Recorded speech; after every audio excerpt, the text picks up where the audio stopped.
Hello and welcome back to Encourage India IS YouTube channel. I hope you are doing well. So friends, today we will going to discuss the MyMul question paper which held on 2019. ಇವತ್ತು ನಾವು ಮೈಸೂರು ಜಿಲ್ಲಾ ಹಾಲು ಉತ್ಪಾದಕರ ಒಕ್ಕೂಟ ನಿಯಮಿತ ಮೈಸೂರು ಸಿಬ್ಬಂದಿ ನೇಮಕಾತಿಗಾಗಿ ಲಿಖಿತ ಪರೀಕ್ಷೆ ನಡೆದಿತ್ತಲ್ಲ 2019 ಅಲ್ಲಿ ಆ ಕ್ವೆಶ್ಚನ್ ಪೇಪರ್ ಅನ್ನ ನಾವು ಇವತ್ತು ಡಿಸ್ಕಸ್ ಮಾಡೋಣ. ಸೊ ಫ್ರೆಂಡ್ಸ್, ಪ್ರೀವಿಯಸ್ಲಿ ನಾನು KMF ಕ್ವೆಶ್ಚನ್ ಪೇಪರ್ಸ್ ಅಂತ ಬಂದಾಗ ಶಿಮುಲ್ ಕ್ವೆಶ್ಚನ್ ಪೇಪರ್ ಅನ್ನು ಡಿಸ್ಕಸ್ ಮಾಡಿದ್ದೀನಿ 2022 ಅಲ್ಲಿ ನಡೆದಿರುವಂತದ್ದು 4 ಪಾರ್ಟ್ಸ್ ಅಲ್ಲಿ ಟೋಟಲ್ ಕಂಪ್ಲೀಟ್ ಕ್ವೆಶ್ಚನ್ ಪೇಪರ್ ನ ಡಿಸ್ಕಸ್ ಮಾಡಿದ್ದೀನಿ. So it's in YouTube, you can watch that. And ನಾನು Dakshina Kannada milk union limited ಆ ಕ್ವೆಶ್ಚನ್ ಪೇಪರ್ ಅನ್ನು ಡಿಸ್ಕಸ್ ಮಾಡಿದ್ದೀನಿ, DKMUL, famously known as Mangalore dairy question paper, so which held on 2022. ಈ PYQ ಅನ್ನು complete ಆಗಿ discuss ಮಾಡಿದೆ. ಪಾಲಿಟಿ ಕ್ವೆಶ್ಚನ್ಸ್ ಯಾವ ತರ ಕೇಳಿದರೆ ಏನಿಲ್ಲ. Do watch it for if you are preparing for KMF exam. This will really help you to crack the exam as well. Fine. So friends, ನೀವು ಯಾವುದೇ ಎಕ್ಸಾಮ್ಗೆ ಪ್ರಿಪೇರ್ ಆಗ್ತಿದ್ದೀರಾ ಅಂತಂದ್ರೆ the main thing is you should be having the knowledge about the subject ಅವರ exam pattern ಯಾವ ತರ ಕೇಳ್ತಾ ಇದ್ದಾರೆ ಏನಿಲ್ಲ. ಸೊ ನೀವು ಡೈರೆಕ್ಟ್ ಆಗಿ ಏನೋ ಬುಕ್ ತಗೊಂಡು ನಾನು ಓದ್ತೀನಿ ಅಂತಂದ್ರೆ ಆಗೋದಿಲ್ಲ. ನಿಮಗೆ ಫಸ್ಟ್ ಒಂದು ಬ್ಲೂ ಪ್ರಿಂಟ್ ಇರಬೇಕು. ಏನ್ ಕೇಳ್ತಾ ಇದ್ರೆ, ಏನೇನು ಸಬ್ಜೆಕ್ಟ್ಸ್ ಇದಾವೆ, ಯಾವ್ಯಾವ್ದ್ರಲ್ಲಿ ನಾನು ಸ್ಟ್ರಾಂಗ್ ಇದ್ದೀನಿ ಅಂಡ್ ಇನ್ನು ಯಾವ್ಯಾವ ಸಬ್ಜೆಕ್ಟ್ಸ್ ನಾನು ಸ್ಟ್ರಾಂಗ್ ಮಾಡ್ಕೋಬೇಕು. That is the major thing you have to do. So first syllabus ಏನಿದೆ, ಎಕ್ಸಾಮ್ ಪ್ಯಾಟರ್ನ್ ಏನಿದೆ ನಾವು ನೋಡೋಣ. ಸೊ KMF ಎಕ್ಸಾಮ್ ಅಂತ ಬಂದ್ರೆ ನಿಮಗೆ ಮೈಮೂಲ್ ಎಕ್ಸಾಮ್ ಆದ್ರೂ ಅಂತಾನು ಬಂದ್ರೆ ಇಂಡಿಯನ್ ಕಾನ್ಸ್ಟಿಟ್ಯೂಷನ್ ಇದೆಲ್ಲ ಇಂಡಿಯನ್ ಕಾನ್ಸ್ಟಿಟ್ಯೂಷನ್ ಇರುತ್ತೆ first. So it will be for 25 marks ಇರುತ್ತೆ ಇಂಡಿಯನ್ ಕಾನ್ಸ್ಟಿಟ್ಯೂಷನ್. ಅಂಡ್ ನೆಕ್ಸ್ಟ್ ಏನಿದೆಲ್ಲ GK ಇರುತ್ತೆ. ಇದನ್ನು ಏನಿದೆಲ್ಲ ನಿಮಗೆ 25 ಮಾರ್ಕ್ಸ್ ಇರುತ್ತೆ GK. ಅಂಡ್ ನೆಕ್ಸ್ಟ್ ಕೋಆಪರೇಟಿವ್ಸ್ ಇರುತ್ತೆ and it will be for 50 marks ಇರುತ್ತೆ. ಸೊ GK ಏನಿದೆ 25 ಮಾರ್ಕ್ಸ್ ಇರುತ್ತೆ, ಇಂಡಿಯನ್ ಕಾನ್ಸ್ಟಿಟ್ಯೂಷನ್ ಏನಿದೆ 25 ಮಾರ್ಕ್ಸ್ ಇರುತ್ತೆ, ಬಟ್ ಕೋಆಪರೇಟಿವ್ ಏನಿದೆ ಅಲ್ಲ ಇದು 50 ಮಾರ್ಕ್ಸ್ ಇರುತ್ತೆ. Fine. Next is KMF dairy related ಇದು 25 ಮಾರ್ಕ್ಸ್ ಇರುತ್ತೆ. ಫೈನ್. ನೆಕ್ಸ್ಟ್ ಜನರಲ್ ಇಂಗ್ಲಿಷ್ ಏನಿದೆ ಅಲ್ಲ, ಜನರಲ್ ಇಂಗ್ಲಿಷ್ ಇದನ್ನು ನಿಮಗೆ 25 ಮಾರ್ಕ್ಸ್ ಇರುತ್ತೆ. And next is last Kannada language. ಈ ಕನ್ನಡ ಲ್ಯಾಂಗ್ವೇಜ್ ಏನಿದೆಲ್ಲ it will be for 50 marks. So ನಿಮಗೆ ನೋಡಿ, Indian constitution, GK, KMF related questions and general English related questions ಏನಿದೆಲ್ಲ ಈಚ್ 25 ಮಾರ್ಕ್ಸ್ಗೆ ಬರುತ್ತೆ. ಅಂಡ್ ಕೋಆಪರೇಟಿವ್ ಏನಿದೆಲ್ಲ 50 ಮಾರ್ಕ್ಸ್ ಬರುತ್ತೆ. ಅಂಡ್ ಕನ್ನಡ ಲ್ಯಾಂಗ್ವೇಜ್ ಏನಿದೆಲ್ಲ ಇದನ್ನು 50 ಮಾರ್ಕ್ಸ್ಗೆ ಬರುತ್ತೆ. ಸೊ ಟೋಟಲ್ 200 ಮಾರ್ಕ್ಸ್ ಆಗುತ್ತೆ. ಫೈನ್. ಟೋಟಲ್ 200 ಮಾರ್ಕ್ಸ್ ಆಗುತ್ತೆ. ಅಂಡ್ ಡ್ಯೂರೇಷನ್ ಏನಿದೆಲ್ಲ 3 ಅವರ್ಸ್ ಇರುತ್ತೆ. For example exam 10 o'clock start ಆಗುತ್ತೆ ಅಂತಂದ್ರೆ it will B end by 1 PM. Fine. So friends, if you have any doubts regarding KMF exams and if you have any doubts regarding the preparation as well, see, we have started dedicated classes and test series by our highly qualified faculties. ಈ classes ಏನಿದೆಲ್ಲ it's taken by our faculties having 10+ years experience in KMF. So see, we will resolve all your doubts and queries during the classes, and also we will provide mentorship and guidance in your selection list. Like if you have applied for a post like technical officer, administrative assistant, ಈ ತರ ನೀವು etcetera post ಗೆ apply ಮಾಡಿದ್ರೆ about the work style ಯಾವ ತರ ಇರುತ್ತೆ ಏನೆಲ್ಲ we will be guiding you completely. For more details, you can reach out to us. This is our phone number, and do visit our website as well, and follow Telegram and YouTube channel of Encourage India IS for more such educational content. So this is about the exam pattern of the KMF exam or MyMul exam specially. Fine.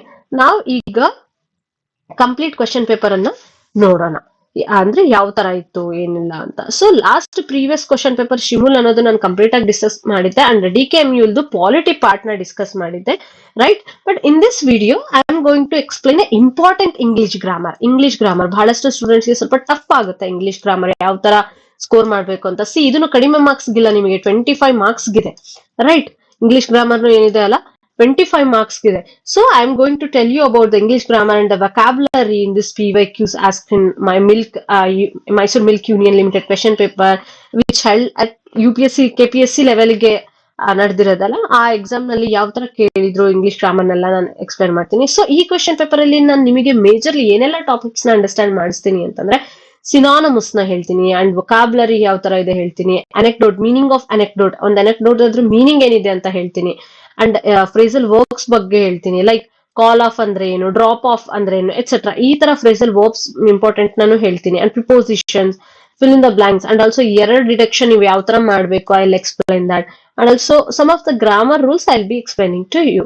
So this video is highly useful for you if you are preparing for KMF recruitments or any KPSC exams, FDA, SDA, or any other competitive exams as well. Watch till the end for grammar questions. Fine. So now we will start one by one all the questions. First is like given the dash nature of funding structure of the company should have been alert to the risk of a complete dislocation in the financial market. See, ನೋಡಿ ಇಲ್ಲಿ ಯಾವ ತರ ಕೇಳಿದ್ದಾರೆ, ಇನ್ನೊಂದ್ಸಲ ಓದ್ತೀನಿ question ನ. Given the dash nature of it's funding structure, the company should have been alert to the risk of a complete dislocation in the financial market. So let us understand the options now. Steadfast, solid, dependable, precarious. ಇದು ನೋಡಿದ ತಕ್ಷಣ ನಿಮಗೆ common ಅನಿಸ್ತದವ, solid ಅಷ್ಟೇ ನಿಮಗೆ common ಅನ್ಸುತ್ತೆ, but there is a hidden meaning, synonymous meaning ಇದೆ ಇದರಲ್ಲಿ. Right, ನಾವೀಗ ಡಿಕೋಡ್ ಮಾಡೋಣ ಯಾವ ತರ ಕೇಳಿದ್ದಾರೆ, ಏನ್ ಕೇಳಿದ್ದಾರೆ ಅಂತ. First let us understand the sentence. So the company should, ನೋಡಿ, the company should have been alert to the risk of a complete dislocation in the financial market. Right, this suggest is line ನಿಮಗೆ ಏನ್ suggest ಮಾಡುತ್ತೆ, there is a danger ಅಂತ suggest ಮಾಡುತ್ತೆ, there is a instability ಅಂತ suggest ಮಾಡುತ್ತೆ, there is a risk ಅಂತಾನು ನಿಮಗೆ suggest ಮಾಡುತ್ತೆ. ರೈಟ್, ಸೊ ಇವಾಗ ನೋಡಿ, ಇಫ್ ಫಂಡಿಂಗ್ ಸ್ಟ್ರಕ್ಚರ್ ಸ್ಟ್ರಾಂಗ್ ಇದ್ದಿದ್ರೆ ಅಲ್ಲಿ ಏನಾದ್ರೂ ರಿಸ್ಕ್ ಇರ್ತಾ ಇತ್ತಾ? ಇವಾಗ ಫಂಡಿಂಗ್ ಸ್ಟ್ರಕ್ಚರ್ ಸ್ಟ್ರಾಂಗ್ ಇದ್ದಿದ್ರೆ, ಫಂಡಿಂಗ್ ನೇಚರ್ ಸ್ಟ್ರಕ್ಚರ್ ಇದೇನಿದೆಲ್ಲ ಇದು ಸ್ಟ್ರಾಂಗ್ ಇದ್ದಿದ್ರೆ ಅಲ್ಲಿ ನಿಮಗೆ ರಿಸ್ಕ್ ಇರ್ತಾ ಇತ್ತಾ? No. Right, so the blank must ಏನ್ ಇಂಡಿಕೇಟ್ ಮಾಡುತ್ತೆ, ವೀಕ್ನೆಸ್ ಆರ್ ಇನ್ಸ್ಟೆಬಿಲಿಟಿ ಇದೆಯಪ್ಪ, ಅದಕ್ಕೆ ಅಲ್ಲಿ ರಿಸ್ಕ್ ಇದೆ ಅಂತ ನಿಮಗೆ ಇಂಡಿಕೇಟ್ ಮಾಡುತ್ತೆ. Right, so one by one options ನ ಡಿಕೋಡ್ ಮಾಡೋಣ. ಸ್ಟೆಡ್ ಫಾಸ್ಟ್ ಅಂದ್ರೆ ಏನು ಅಂತಂದ್ರೆ strong is nothing but steadfast. Stable, ಇದರಿಂದ ಏನ್ ನಿಮಗೆ ಪಾಸಿಟಿವ್ನೆಸ್ ನ ನಿಮಗೆ ತೋರಿಸುತ್ತೆ, ನೆಗೆಟಿವ್ ಅಲ್ಲ, ಪಾಸಿಟಿವ್ ನ ತೋರಿಸುತ್ತೆ. ಬಟ್ ನಮಗೆ ಇಲ್ಲಿ ಕ್ವಶನ್ ಅಲ್ಲಿ ಏನಿದೆ, ನೆಗೆಟಿವ್ ಇದೆ. Right, next is a solid ಅಂದ್ರೆ ಏನು? Strong, stable. Right, next is dependable ಅಂದ್ರೆ ಏನು? ರಿಲಯಬಲ್, ಒಂದ್ರ ಮೇಲೆ ರಿಲಯಬಲ್ ಆಗೋದು, ಸೇಫ್. ಫೈನ್, ಬಟ್ ಪ್ರಿಕೇರಿಯಸ್ ಅಂದ್ರೆ ಏನು ಅಂತಂದ್ರೆ unstable, uncertain, risky. So given the precarious nature ಅಂದ್ರೆ unstable, risky nature of funding structure, the company should have been alert to the risk of a complete dislocation in the financial market. So the correct option is D, that is precarious. Fine. So let us see now the next question. The negative reviews of a poetry anthologies are famously rare. Takedowns of graphic novels and book length comics are dash still ಅಂತ ಇದೆ. Rare and still, ಈ two words ನ ನೀವು mind ಅಲ್ಲಿ ಇಟ್ಕೊಂಡು solve ಮಾಡಿ. So let us see the options. Dearer, kinder, worse, scarcer. Fine, now let us decode one by one. See, if something is rare, what can be rarer than rare? Right? If ಒಂದು ಏನಾದ್ರೂ rare ಇದೆ ಅಂತಂದ್ರೆ what it will be more rarer than rare? So negative reviews are rare ಅಂತ ಹೇಳಿದೆ. Negative reviews of poetry anthologies are famously rare. And takedowns are graphics novels and book length comics are still ಅಂತಂದ್ರೆ even more rare ಇದೆ, ಇದು even more rare ಇದೆ. So the blank must be even more rare ಅಲ್ಲ, but ಆ option ನಮಗೆ ಇಲ್ಲ. That means it has given any synonym. Right, now let us see the options.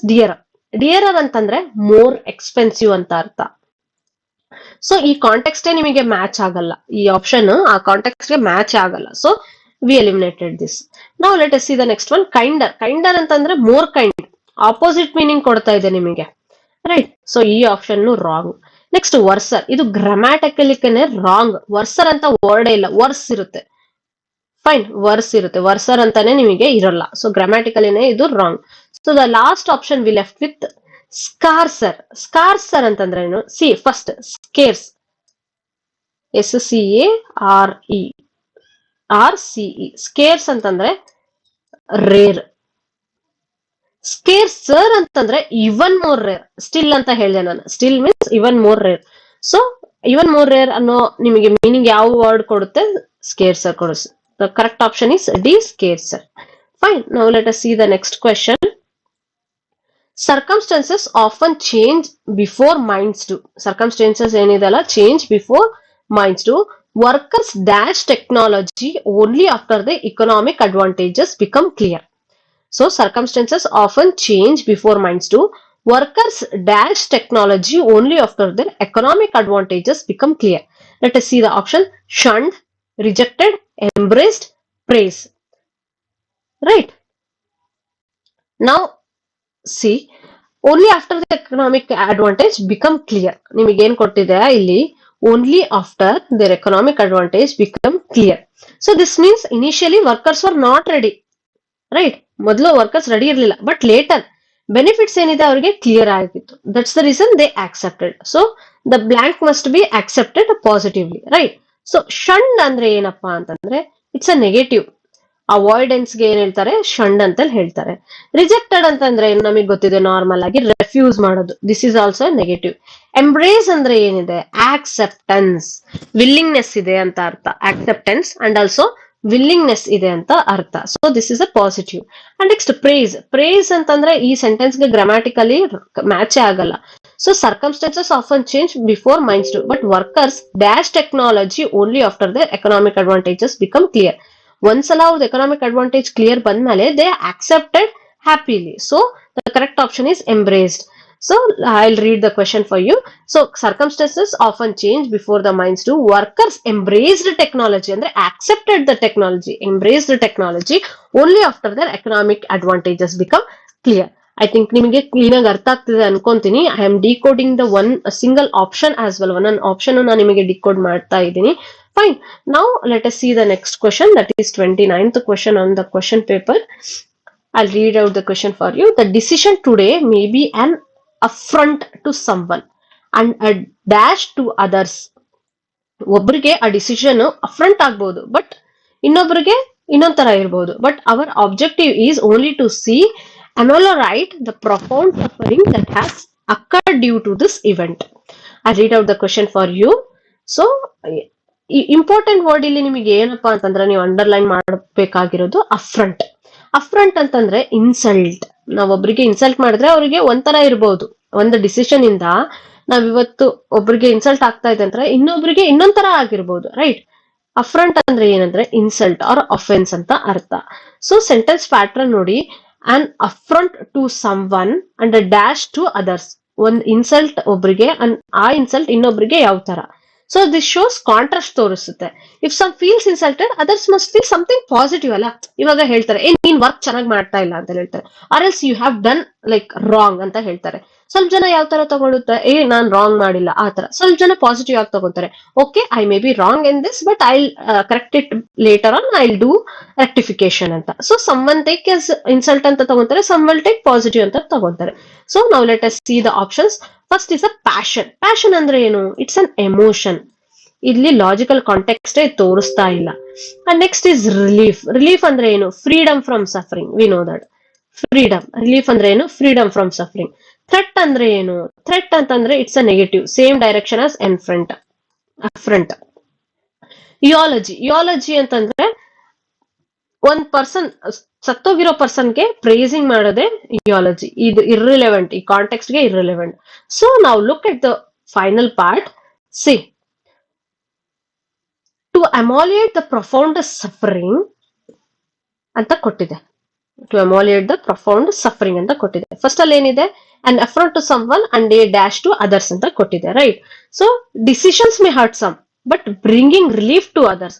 So the correct option is relief.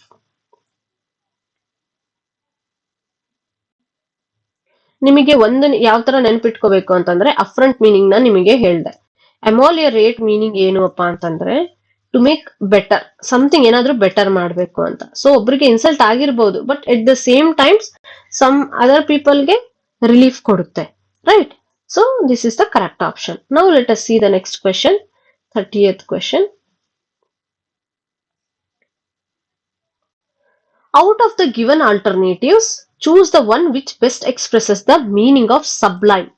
Alternatives ಕೊಟ್ಟಿದೆ, ಅದಕ್ಕೆ best sublime meaning ಯಾವ್ದು match ಆಗುತ್ತೆ ಅಂತ ನೋಡ್ಬೇಕಂತೆ. So let us see the options. Ignoble, lofty, haughty, ಪ್ರೊಡಾಜಿಯಸ್.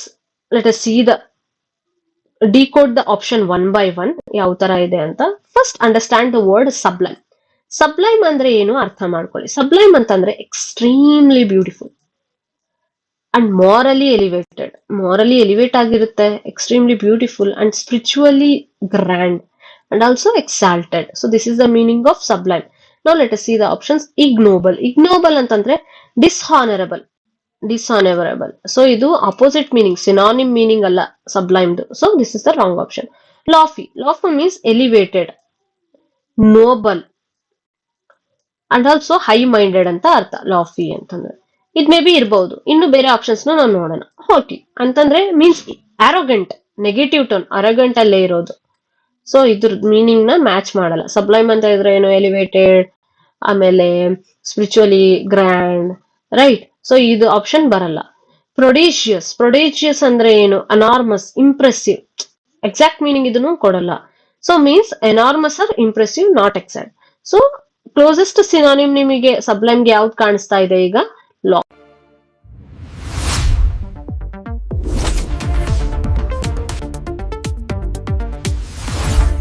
ಕಾಣಿಸ್ತಾ ಇದೆ. So this is the correct option. I think you got that. Now let us see the next question, that is 31st question.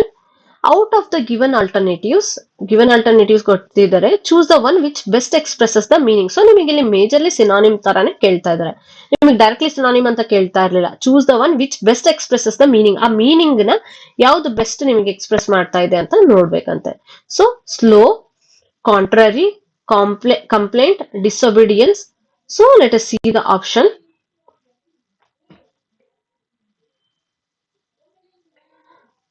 Careful ಆಗಿ analyse ಮಾಡೋಣ. The question is choose the word which best expresses the meaning. ನಾವು observe the options: slowly, contrary, complaint, disobedience. So here we must identify the word that correctly conveys a particular meaning. One particular meaning ಯಾವುದು? Okay, ಇಲ್ಲಿ synonym ಕೇಳ್ತಾ ಇಲ್ಲ ನಿಮಗೆ, ಒಂದು particular meaning correct ಆಗಿ ಯಾವ್ದಿದೆ ಅಂತ ನಿಮಗೆ ಕೇಳ್ತಾ ಇದ್ದಾರೆ. So here we must identify the word, right. And among these options, only one word ಏನidella, among these options only one word carries a clear positive behavioral meaning. So let us understand the keyword. See, first, complaint. Complaint means willing to obey. Complaint ಅಂದ್ರೆ ಏನಪ್ಪಾ ಅಂತಂದ್ರೆ willing to obey rules or instructions. ಇದು ಏನ್ describe ಮಾಡುತ್ತೆ? someone who follows directions politely and cooperatively. ಯಾರು follow ಮಾಡುತ್ತೆ ಅದನ್ನ denote ಮಾಡುತ್ತೆ. So example, a complaint employee follows company rules without resistance. So the correct option is C, complaint. ಯಾಕೆ other options ಎಲ್ಲ wrong? Let us see. Slow ಅಂದ್ರೆ ಏನು? Slow refers to speed, not related to the obedience. ಒಬಿಡಿಯನ್ಸ್ಗೆ ಇದು related ಅಲ್ಲ, slow. And next, contrary means opposite, conflicting ಅಂತ ಅರ್ಥ. So notice something important, complaint and disobedience are opposite. Complaint and disobedience ಇವೆರಡು ಏನಿದಲ್ಲ, ಇದು opposite to each other. So whenever two opposite words appear in one option, focus carefully. One of them is often correct answer. Fine. Now let us see the next question. Out of the given alternatives, choose the one which best expresses the meaning of anecdote. ಈ anecdote meaning best ಯಾವುದು express ಮಾಡುತ್ತೆ ನೋಡ್ಬೇಕಂತ. So first option is medicine, next is phenomenal, next is antidote, next is incident. Decode ಮಾಡೋಣ. Now let us see one by one. First, understand the meaning of anecdote. Anecdote ಅಂತಂದ್ರೆ ಏನು? Is a short, interesting or amusing story. Anecdote ಅಂತಂದ್ರೆ ಒಂದು ಚಿಕ್ಕದು amusing story, ಒಂದು real incident ಬಗ್ಗೆ ಇರುತ್ತೆ, R a person ಬಗ್ಗೆ ಇರುತ್ತೆ. ಅನೆಕ್ಡೋಟ್ ಅಂದ್ರೆ ಒಂದು strong interesting story about a real incident or a person. This is the meaning of anecdote. Anecdote ಅಂದ್ರೆ ಏನು? ಸೊ ಇದು ಈ ಮೀನಿಂಗ್ ಗೆ ಯಾವ ವರ್ಡ್ ಬೆಸ್ಟ್ ಎಕ್ಸ್ಪ್ರೆಸ್ ಮಾಡುತ್ತೆ? Let us see the options. Medicine. Medicine ಬರುತ್ತಾ? Medicine related to treatment, so ಇದು ಬರಲ್ಲ. And phenomenal means extraordinary. Extraordinary ಬಗ್ಗೆ ಕೇಳ್ತಾ ಇದ್ದೇನಾ ಎನೆಕ್ಡೋಟ್? ಇಲ್ಲ. So this is also wrong. Next, antidote. Antidote ಅಂತಂದ್ರೆ ಏನು? It's a medicine against poison. ಒಂದು ಪಾಯ್ಸನ್ಗೆ ಇದ್ರೆ ಅದಕ್ಕೆ ಮೆಡಿಸಿನ್ ಕೊಡೋದೆ ಆಂಟಿಡೋಟ್. ಸೊ ಇನ್ಸಿಡೆಂಟ್ ಅಂದ್ರೆ ಇದು ನಮಗೆ ಕರೆಕ್ಟ್ ಆಗ್ಬಹುದು. ಹೆಂಗೆ? ಸಿ ಫಾರ್ ಎಕ್ಸಾಂಪಲ್, ನಾನು ನಿಮ್ಗೆ ಒಂದು ಎಕ್ಸಾಂಪಲ್ ಓದ್ತೀನಿ. The teacher told an anecdote from her childhood to motivate the student. So ಇದರಿಂದ ಏನ್ ಬರುತ್ತೆ anecdote ಇಂದ, it's related to a small event or occurrence. Therefore the correct option is incident. ಒಂದು incident ಬಗ್ಗೆ ಹೇಳೋದು, that it is real or anything related to person. Short and interesting story, that is anecdote. So for this one, this is the correct explanation, right? Now let us see the next question. ಇಲ್ಲಿ ಏನಿದೆ ಅಲ್ಲ, question 33 ಇಂದ 35 ವರೆಗೆ choose the option that best suits the blank as your answer. Now let us see the first one, that is 33 one. The painter climbed dash the ladder to paint the high wall of the building. A painter climbed the dash the ladder to paint the high wall of the building. So option ಏನು ಕೊಟ್ಟಿದ್ದಾರೆ, upon, up, on, with. So now understand prepositions. ಇದು preposition ಬಗ್ಗೆ question ನಿಮಗೆ. So the sentence says the painter climbed the dash ladder. ನೀವು ಇಷ್ಟೇ ನೋಡಿ, the painter climbed the dash ladder, right? Which preposition grammatically correct ಆಗುತ್ತೆ ನಿಮಗೆ? So we always say climb up the ladder. The painter climbed up, climbed ಇದೆ, up the ladder ಅಂತ ಬರುತ್ತೆ. So the correct option is B, up, right? Climb is already indicates upward movement. Climb ಅಂತಂದ್ರೆ ಏನು, already upward movement ತೋರಿಸ್ತಾ ಇದೆ ನಿಮಗೆ.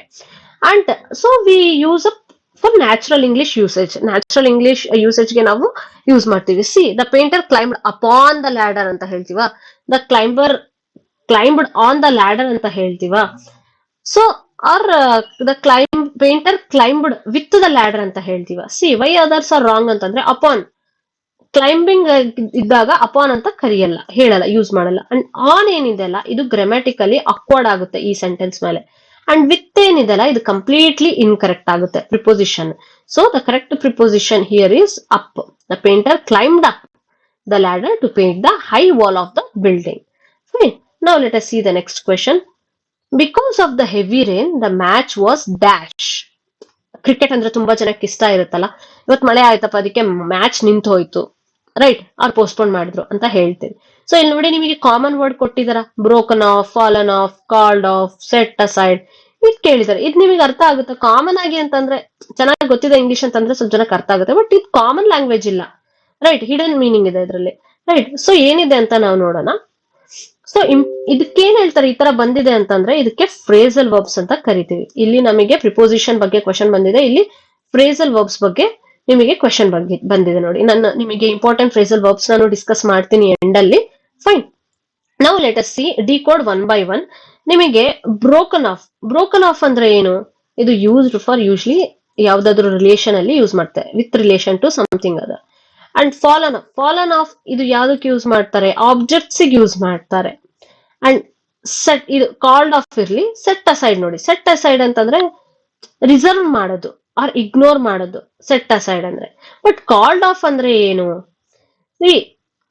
ಯಾವಾಗಾದ್ರೂ ಒಂದು ಇವೆಂಟ್ ಕ್ಯಾನ್ಸಲ್ಡ್ ಆಗಿದೆ ಡ್ಯೂ ಟು ಸಮ್ ರೀಸನ್ ಅಂತಂದ್ರೆ ನಾವು ಅದಕ್ಕೆ ಏನ್ ಹೇಳ್ತೀವಿ? ಕಾಲ್ಡ್ ಆಫ್ ಅಂತಾನೆ ಹೇಳ್ತೀವಿ. Y?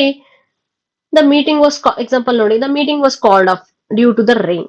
So the correct option is C. Because of the heavy rain the match was called off. So this is a phrasal verb. Now let us see the next question. Phrasal verbs ಅನ್ನೋದು repeated ಆಗಿ ಬರ್ತಿದೆ. ನೀವು KPSC prepare ಆಗ್ತಿದ್ದೀರಾ, any competitive ಎಕ್ಸಾಮ್ಗೆ prepare ಆಗ್ತಿದ್ದೀರಾ ಅಂದ್ರೆ short notes ಮಾಡ್ಕೊಳ್ಳಿ. Phrasal verbs repeated ಆಗಿ revision ಮಾಡಿ. ಈ ತರ ಸಡನ್ಲಿ ನಿಮಗೆ ಕೇಳ್ಬಿಟ್ಟಿದ್ದಾರೆ ಅಂದ್ರೆ ಅರ್ಥ ಆಗಲ್ಲ ಡೆಫಿನೆಟ್ಲಿ ಏನಿದೆ ಮೀನಿಂಗು ಅಂತ. So now let us see the next question. He takes pains to hide his feelings. He takes pains to hide his feelings, but at the very underguarded moment, the mark drops dash and reveals him to the most superficial observation. So ಇಲ್ಲಿ ನೋಡಿ options ಏನ್ ಕೊಟ್ಟಿದ್ದಾರೆ? Of, down, out, away. Fine. So ಇದು ಏನಿದೆ ಅಲ್ಲ, idiom. ಇದಕ್ಕೇನ್ ಹೇಳ್ತಾರೆ? Idiom. ಇಡಿಯೋಮ್ಯಾಟಿಕ್ expression. ಇದು very interesting ಇಡಿಯೋಮ್ಯಾಟಿಕ್ expression. ಹಿಂಗೆ ಅಪ್ಪ ಅಂತಂದ್ರೆ, ಸಿ ಡಾನ್ ಅಂದ್ರೆ ಏನು? ಡಾನ್ ಇದು ಇಡಿಯೋಮ್ಯಾಟಿಕ್ ಅಲ್ಲ. ಔಟ್ ಅಂತಂದ್ರೆ ಏನು? ಇದು ಕರೆಕ್ಟ್ ಯೂಸೇಜೇ ಆಗಲ್ಲ. ಅಂಡ್ ಅವೇ ಈ ಸ್ಟ್ರಕ್ಚರ್ಗೆ ಫಿಟ್ಟೇ ಆಗಲ್ಲ. ಸೊ ಆಫ್ ನೋಡೋಣ. ಆಫ್ ಹೆಂಗೆ ಅಪ್ಪ ಅಂತಂದ್ರೆ, ಸಿ ಮಾಸ್ಕ್ ಡ್ರಾಪ್ಸ್ ಆಫ್. ನೋಡಿ ನಿಮಗೆ ಇಲ್ಲಿ ಏನ್ ಬಂದಿದೆ? He takes pain to hide his feelings, but at the very unguarded moment the marks drop down ಆಗುತ್ತಾ? ಬರುತ್ತಾ? ಇಡಿಯೋಮ್ಯಾಟಿಕ್ ಬರಲ್ಲ. Down and reveals him to the most superficial. Drops out ಬರುತ್ತಾ? Drops away ಬರುತ್ತಾ? ನೋ, ಡ್ರಾಪ್ಸ್ ಆಫ್ ಬರುತ್ತೆ. So the correct option is off. So example, it unguarded movement is mark ಅಲ್ಲ, ಇದು mask. ಇದು mask dropped off. So the correct option is A, that is of. And always learn common expressions like drop off, take off, call off. ಇಂಥವನ್ನ ನೀವು ಕಲೀರಿ. Like ಏನಿದೆ ಒಂದ್ಸಲ understand ಮಾಡ್ಕೊಳ್ಳಿ. Fine. Now let us see the next question. So the data compiled by the organization was very useful. Choose the apt substitute for the italicized word. ಇವಾಗ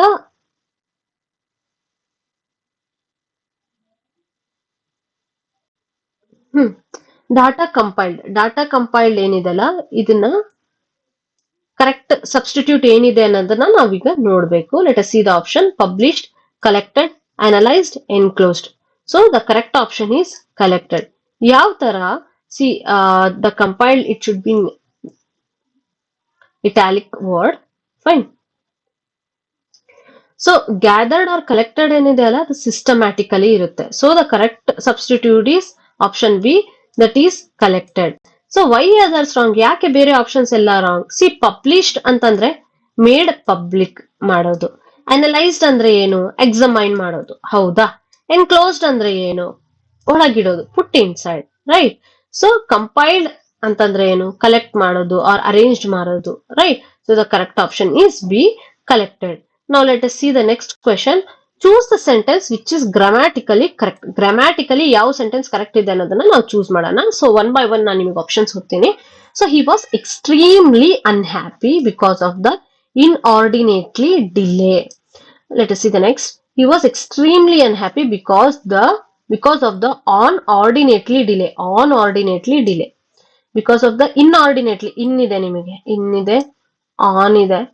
Fine. He was extremely unhappy because of the inordinate delay. Inordinate delay. And he was extremely unhappy because of the inordinate delay. So, nimige kottidare options. The correct option is he was extremely unhappy because of the inordinate delay. ಇದು correct option. ನಿಮಗೆ C ಅನ್ನೋದು correct option. Let us analyse ಯಾವ ತರ grammatically careful ಆಗಿ ಯಾವ ತರ correct ಇದೆ ಅಂತ. Because of the inordinate delay. Inordinate ಏನಿದೆಲ್ಲ ಇದು ಅಡ್ಜೆಕ್ಟಿವ್. ಇನ್ಆರ್ಡಿನೇಟ್ ಏನಿದೆ ಅಲ್ಲ, this is adjective. Fine. So it must describe a noun, that is delay. ಇದು ಅಡ್ಜೆಕ್ಟಿವ್ ಅಲ್ಲ, that's the reason it's describing noun, that is delay. Structure ಏನಿರ್ಬೇಕು ಅಂತಂದ್ರೆ article, that is the plus adjective plus noun. Fine. The ide, adjective and noun ide. Fine. So the correct option is C. Yake other options wrong? Inordinately. Inordinately antandre adverb. Fine. That's the reason it's wrong. Now let us see the next question, 38. The professor has penchant for fine poetry. Choose the apt substitute for the italicized word. So penchant ಏನಂತೆ ಅಲ್ಲ, substitute for penchant. ಈ penchant ಅನ್ನೋ word ಗೆ substitute ಏನಿದೆ? Let us see the options: liking, bias, desire, distate. So the correct option ಯಾವ ತರ identify ಮಾಡೋದು ಹೇಳೋಣ. That is, the correct option is liking. How? Penchant means strong liking or fondness. ನಿಮಗೆ synonyms ಗೊತ್ತಿರಬೇಕು. Like strong ಆಗಿ ಜಾಸ್ತಿ ಇಷ್ಟ ಇರುತ್ತಲ್ಲ, ಅದನ್ನೇ ಏನ್ ಹೇಳ್ತಾರೆ? Penchant. Penchant means strong liking or fondness. Example see, she has penchant for classical music. ಅಂದ್ರೆ she has a strong likeness for the classical music. Fine. This is the correct option A. ನಾನು ನಿಮಗೆ ಹೇಳಿದೆ important phrasal verbs ನ ನಿಮಗೆ list ಕೊಡ್ತೀನಿ ಅಂತ. These are the 30 most important phrasal verbs. ನೀವು KMF ಗಾಗ್ಲಿ KPSC ಗಾಗ್ಲಿ ಏನಿದರ್ SDA FDA ಪ್ರಿಪೇರ್ ಆಗ್ತಿದ್ದೀರಾ ಅಂತ. I read out it for you. So call off ನಮಗೊಂದು ಬಂತು, ಕಾಲ್ಡ್ ಆಫ್ ಅಂತ ಬಂತು. ಮ್ಯಾಚ್ ವಾಸ್ ಕಾಲ್ಡ್ ಆಫ್ ಅಂತಂದ್ರೆ ಕ್ಯಾನ್ಸಲ್ ಆಯ್ತಪ್ಪ. ಮ್ಯಾಚ್ ಆಗ್ತಾ ಇತ್ತು ಬಟ್ ಮಳೆ ಬಂತು, ಆ ಕಾರಣದಿಂದ ಮ್ಯಾಚ್ ಕ್ಯಾನ್ಸಲ್ ಆಯ್ತು ಅಂತ ಕರಿತೀವಿ. So cancel is nothing but Call of are called of. Carry on. Carry on ಅಂತಂದ್ರೆ ಏನು? ಕಂಟಿನ್ಯೂ ಮಾಡೋದು. ಬ್ರಿಂಗಿಂಗ್ ಅಪ್ ಅಂತಂದ್ರೆ ರೈಸ್. ಗಿವ್ ಅಪ್ ಅಂದ್ರೆ ಕ್ವಿಟ್ ಮಾಡೋದು. ನಾನು ಕ್ವಿಟ್ ಮಾಡ್ತಾ ಇದ್ದೀನಿ ಅಂತ ಸಮ್ ಸೆಂಟೆನ್ಸ್ ಅಲ್ಲಿ ಯೂಸ್ ಮಾಡೋದು. ಸಮ್ ಸೆಂಟೆನ್ಸ್ ಅಲ್ಲಿ ಐ ಗಿವ್ ಅಪ್ ಅಂತ ಹೇಳ್ತೀವಿ.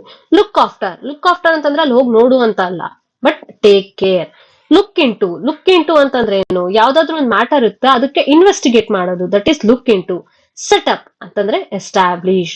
ಪುಟ್ ಆಫ್ ಅಂತಂದ್ರೆ ಬರೀ ಅಲ್ಲಿ ಇಡು ಅಂತ ಅಲ್ಲ, ಪೋಸ್ಟ್ಪೋನ್ ಮಾಡೋದು. ಟೇಕ್ ಆಫ್ ಅಂತಂದ್ರೆ remove, or else become successful as well. Turn down, I turn down this project, that means I reject this project. Turn up ಅಂತಂದ್ರೆ you have to appear. Break down, that means stop working. Break up, and that means in the relationship it will be end. Run out ಅಂದ್ರೆ I have run out my energy ಅಂತಂದ್ರೆ I have exhausted ಅಂತ. So come across ಅಂದ್ರೆ find accidentally, and get over, that means recover. Put up with, that is tolerate. Figure out ಅಂತಂದ್ರೆ understand. Hold on, that means wait. Back out ಅಂತಂದ್ರೆ back out ಆಗು, so withdraw ಮಾಡು. Make up ಅಂತಂದ್ರೆ ಒಂದು invent ಮಾಡು. They have passed away, die, drop off. ನೋಡಿ ಇವಾಗ for example ನೀವು ಶೇರ್ ಮಾರ್ಕೆಟ್ ಆರ್ ಸಮಥಿಂಗ್ ನೀವು ತಗೊಂಡ್ರೆ, the price is dropped off means the price is reduced or decreased. Cut off, so disconnect ಮಾಡಿ ಅದರಿಂದ. Pick up, that means learn. Work out ಮಾಡಿ ಈ problem ಮೇಲೆ, ಸಾಲ್ವ್ ಮಾಡಿ ಪ್ರಾಬ್ಲಮ್ ಮೇಲೆ ಅನ್ನೋಕ್ಕಿಂತ ವರ್ಕೌಟ್ ಮಾಡಿ ಈ ಪ್ರಾಬ್ಲಮ್ ಮೇಲೆ ಅಂತಂದ್ರೆ that is nothing but solve the problem ಅಂತ. Bring about ಅಂತಂದ್ರೆ a cause. Carrying out, that means execute. Call off or call for, that is demand. So these are the phrasal verbs which are repeatedly asked. So multiple revision ಮಾಡಿ fine, ನಿಮಗೆ definitely ನೆನಪಿರುತ್ತೆ.